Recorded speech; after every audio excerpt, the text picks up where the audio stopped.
Welcome back to Reverend Big John's backyard fishing. We are in the upper bay this morning. First time once again out here on the yak. A lot of grass down here. We're gonna see if we can't get into something today. Giving honor to my Lord and Savior Jesus Christ. Without him, none of this is possible. Y'all know that. Just trying to figure out what's my poison right now. Normally, I figured I might know what I wanted to do, but when I got here, I changed my mind. All right, so I'm a little bit perplexed right now because I want to make sure today is successful. The question is, what can I throw?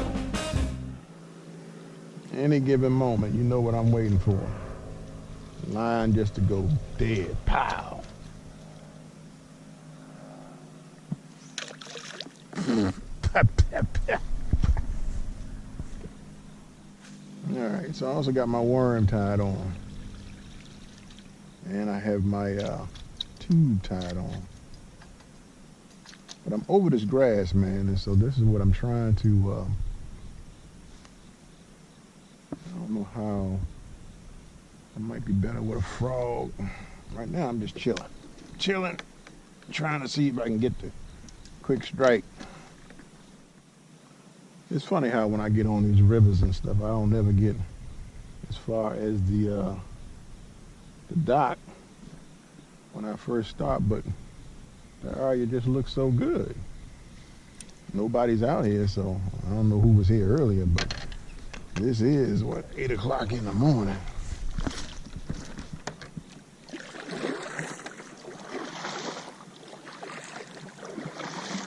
One thing about this worm, you can also throw the worm as top water. And, ooh, that stuff is nasty. One thing about coming out to a new place, it's just learning the body of water that you're in.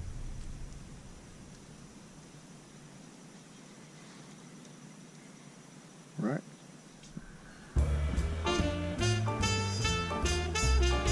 Out here with my boy Rob. Rob beat me up last time on the river. See if I can't get him this time.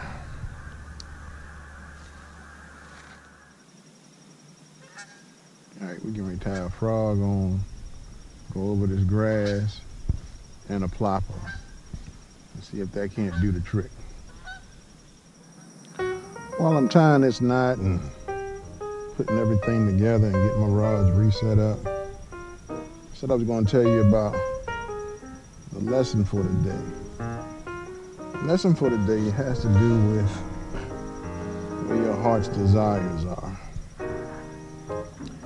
Once upon a time, I was a salesman in Georgia.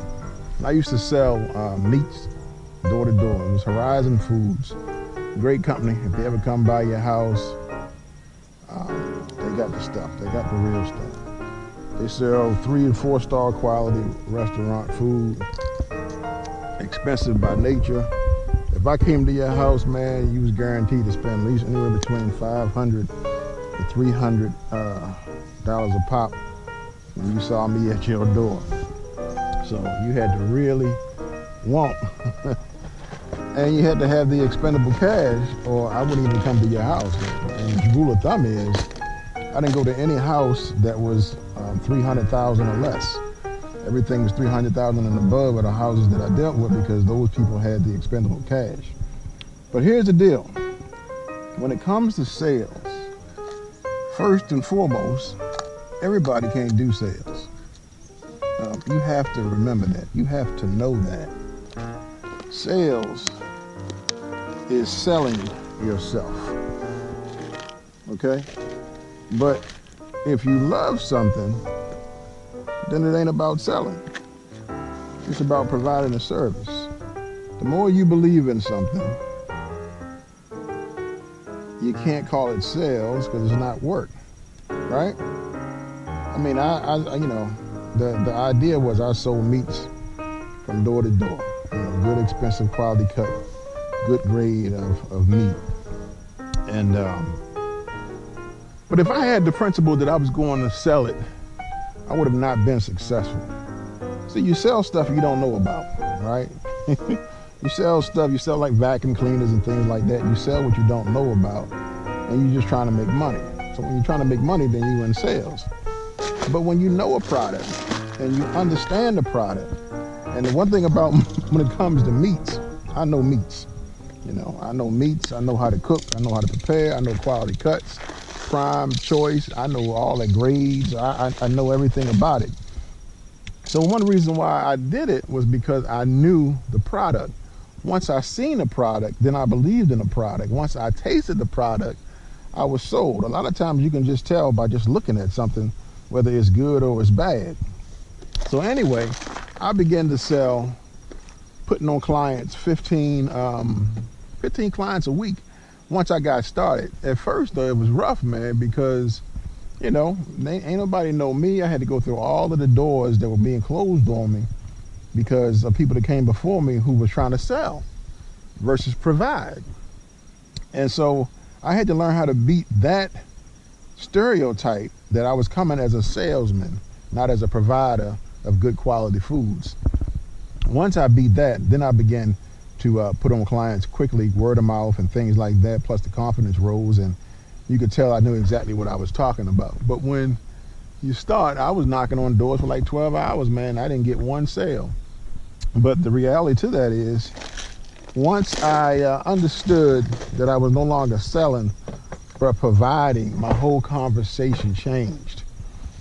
And I began to, put on clientele, and I began to feed families.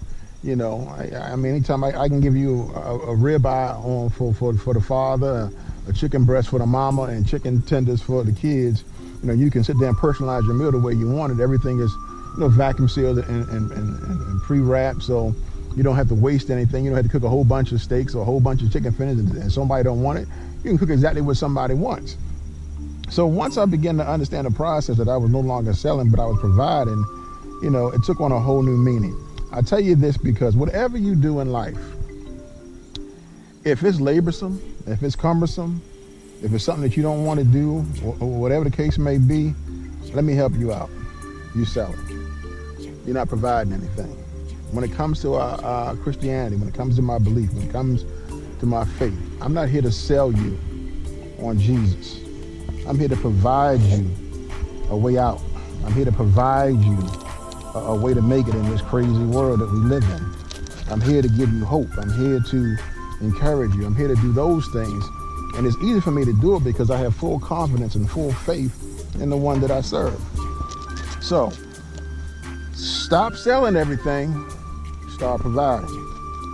You can do that when it comes to your faith, when it comes to your business, even when it comes to fishing. You just got to have confidence in what you do and believe that you're out here for, a purpose, for a reason. You put all that stuff together, I don't care what you do in life, remove the mentality of I'm working and turn it into a career. Working means you're just trying to pay the bills. A career means you're doing something that you love and you don't mind doing it for how long it takes because it's joyful, not stressful. Amen? So look, get out there, stop selling and start providing. All right, now let me stop talking and start fishing. God bless. I'll see you in a minute. Got down to some open water. Figured I'd throw it along these edges. We're still in 4 or 5 feet of water. See if I can't get something to come out that's big. They got small fish on the inside, but where the big boys at? That's what I'm looking for.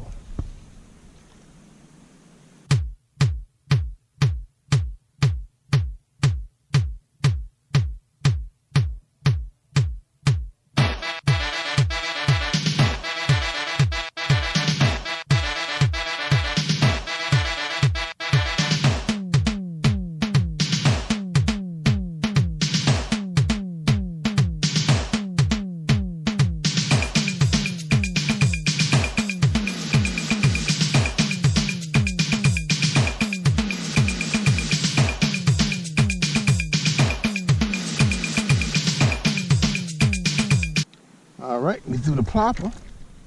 Let's throw the little swimmer. You would think, as a little fish out of court lately, I would just stay home. Just can't stay home, man. You know that. You gotta get out here. Can't catch no fish unless you're lying in the water. You heard me. You heard me.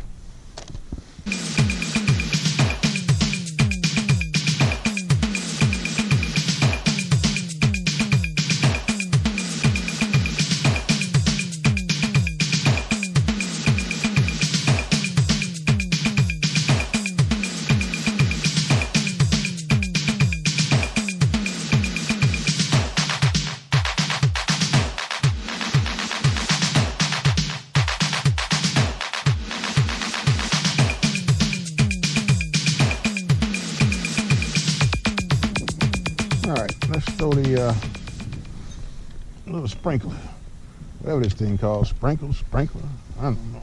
Maybe I was supposed to put this in my hand. Let's put this in my hand, see what happens once I get this grass off of it. Is the Lord trying to tell me something?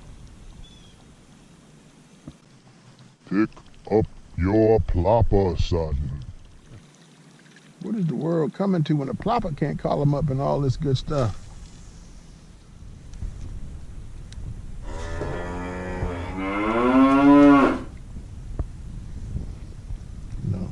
Throwing my wrist like that. It's already jacked up. There's that big 5-pounder. Come out there and get it. See, if this was Florida, I'm quite sure, and yo, tell me if I'm wrong, y'all would have got pounded by now. I'm looking for a big fish, man. I'm not looking for a dink. I'm looking for a biggin. I gotta put it right on his nose. Well, let's go into the thick. This, my friend, that's why you have a yak. The heck was that, a turtle?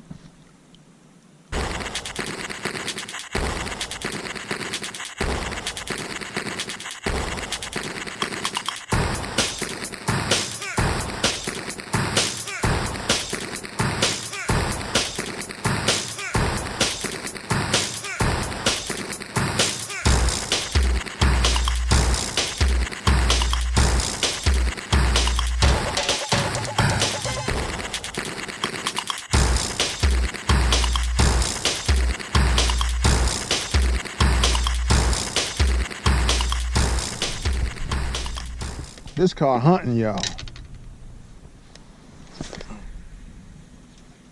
This is straight up hunting. I'd like to be rewarded with a 10-pound lunker.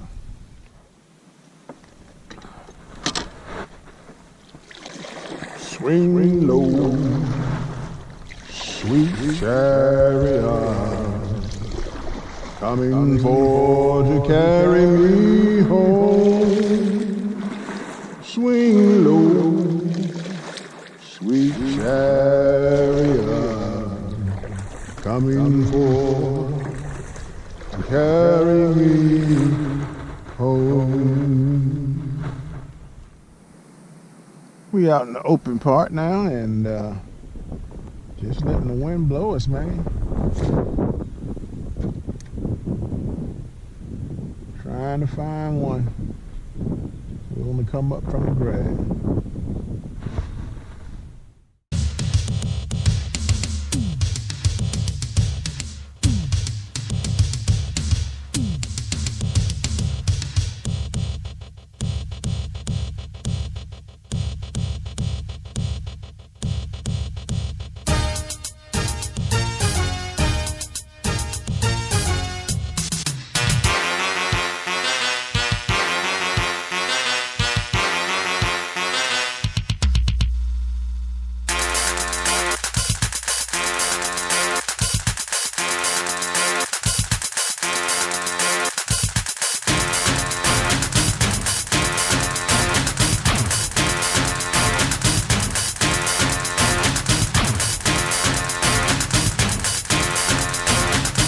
We are back And still ain't got nothing in the boat.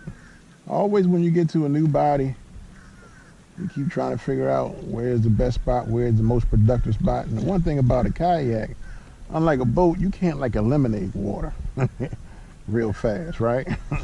You gotta fish it. You gotta see what's going on with it. And that's what we're doing, seeing what's going on with it. This was not the intended place to start, but they had a marathon here this morning. We're supposed to start up here by that pier and then move toward our right into the grass flats. But that's not what quite happened. So we took a tour and went down the other way to see what was going to happen, and nothing. Comes with the territory. So we're still trying to find the bite. We've been here now for, what's that, 8? Like 2 hours and a half. You know, that old classic 2 hours later.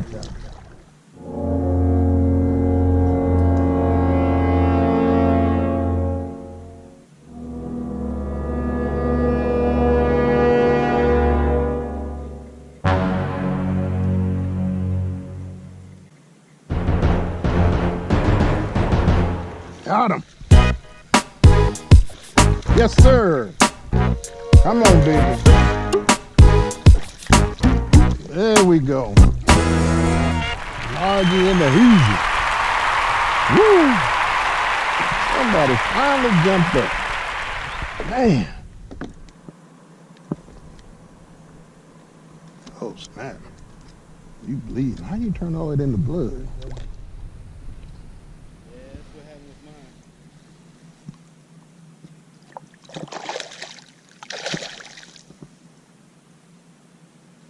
Yeah, he ain't gonna make it. He ain't gonna make it though.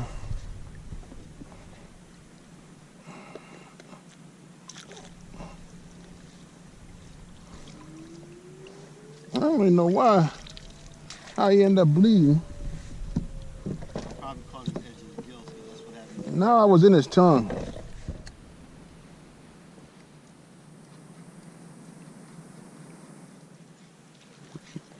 Ah, a little more active out here. Yeah, remember I told you about, you know, trying to learn and understand. This whole area is a flat, so they weren't close by the shore. Then I decided to come out here and see what was out here.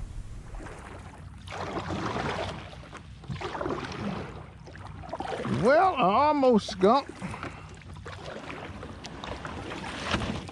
That second one, man, he jumped, went for it, but he didn't get it in his mouth. I thought maybe they was gonna hang out right there for a second. Nobody else showed their face.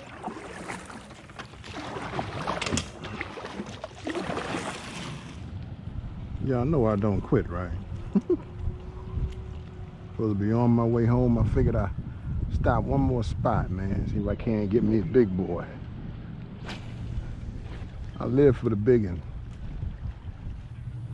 That's better. That goes through the grass much better. No hang-ups.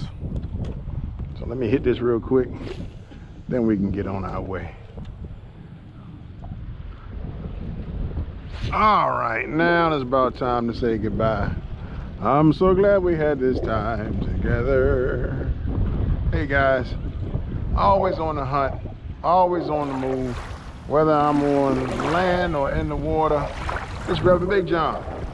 Always remember, keep the Lord first and keep your lines tight. God bless. I'll see you next time on the water. For sure.